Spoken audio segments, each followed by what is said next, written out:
comparison tayo. Ayan. So, ito, S4 single core, iPhone 4S. So, check natin.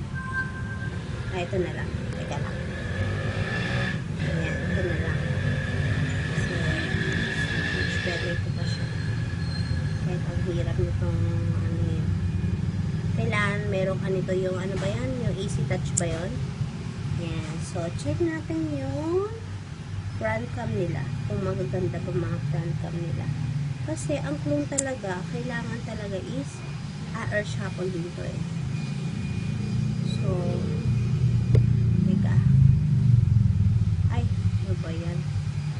Sensya na kayo kasi isang kamay lang gamit ko. So,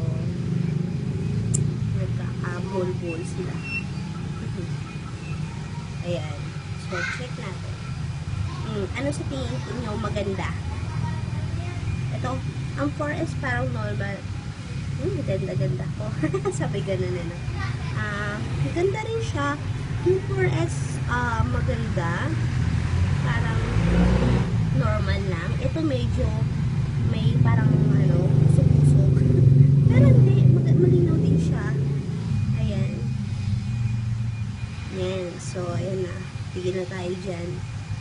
So, same single core sila. So, check nga natin. Yan. Ayan. So, tingnan natin kung sino sa kanilang mabilis na comparison nga talaga. Saan ko yung dito?